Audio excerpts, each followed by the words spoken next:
ఇంట్లో కొద్దిపాటి ప్లేస్ ఉన్నా ఇలా మొక్కలు పెంచుకోండి ఫ్రెండ్స్. చూడండి పండిన చెట్టు మీదనే పండింది. హాయ్ ఫ్రెండ్స్ అందరికి. ఫ్రెండ్స్ ఈరోజు వీడియో వచ్చేసి మా ఇంట్లో మా పెరటి గార్డెన్లో చూడండి కొద్ది ప్లేసే ఉంటుంది. ఇక్కడ ఈ కొద్ది ప్లేస్లోనే మేము ఒక సుమారు 5 years బ్యాక్ సపోటా చెట్టు పెట్టాము. పండిన కాయ కింద పడ్డది ఫ్రెండ్స్. చెట్టు మీదనే పండిన ఫ్రూట్. మా వాళ్ళు బేషన్ నింపుతారు కాయలు. సపోటా చెట్టు మా పెరటి గార్డెన్లో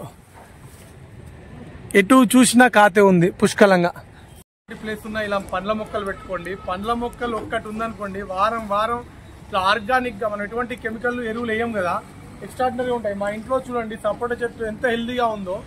ఖచ్చితంగా సొంత ఇంట్లో ఉన్న వాళ్ళైనా కిరాయి ఇంట్లో ఉన్న వాళ్ళైనా పర్లేదు, కానీ ఇంట్లో ఖచ్చితంగా ఒక మొక్క ఉండాలి. ఒక్క మొక్క కూడా ఇంట్లో మనం పెంచుకోలేదంటే ఆ ఇంట్లో కొద్దిగా నెగిటివ్ ఎనర్జీ హెవీగా ఉంటుంది. చూడండి గొల్లలు ఎలా ఉన్నాయో.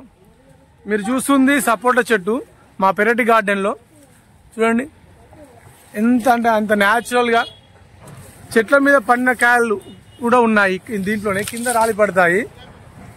ప్రతి ఒక్కరు మొక్కలు పెంచండి ఫ్రెండ్స్. ఈ వీడియో తీసే ముఖ్య ఉద్దేశం ఏంటంటే ప్రతి ఒక్కరు మొక్కలు పెంచాలి, అందుకే ఈ వీడియో తీస్తున్నాను. ప్రతి ఒక్కరు మనం చెట్లను పెంచి మన నేచర్ పర్యావరణం స్ట్రాంగ్గా ఉండాలనే ముఖ్య ఉద్దేశంతో ఈ వీడియో వస్తుంది. ఎలా ఉందో చెప్పండి ఫ్రెండ్స్ కామెంట్ చేసి. మా యొక్క సపోటా చెట్టు న్యాచురల్గా హెల్దీగా ఉందా, ఎలా ఉంది మీ కామెంట్స్ రూపంలో చెప్పండి. మన యూట్యూబ్ ఛానల్ కొత్తగా ఎవరైనా చూసిన వాళ్ళైతే ఖచ్చితంగా మన యూట్యూబ్ ఛానల్ సబ్స్క్రైబ్ చేయండి గైస్. మనం పెంచిన మొక్క ఇంత ఎగ్జైట్ అవ్వడం గల మెయిన్ కారణం ఏంటంటే మన కళ్ళ ముందు మనం నాటిన మొక్క ఇంత హ్యూజ్గా ఇలా అయిందంటే ఆ ఫీల్ గుడ్ వేరే లెవెల్లో ఉంటుంది.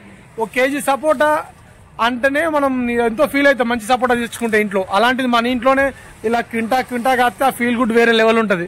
సో ప్రతి ఒక్కరు రెగ్యులర్గా చెట్లను పెంచుతూ ఆరోగ్యంగా ఉంటూ హెల్దీగా ఎక్సర్సైజ్ చేస్తూ స్ట్రాంగ్గా ఉండాలని మనస్ఫూర్తిగా కోరుకుంటూ మజిల్ మంత్ర యూట్యూబ్ ఛానల్ మహేష్. జై హింద్.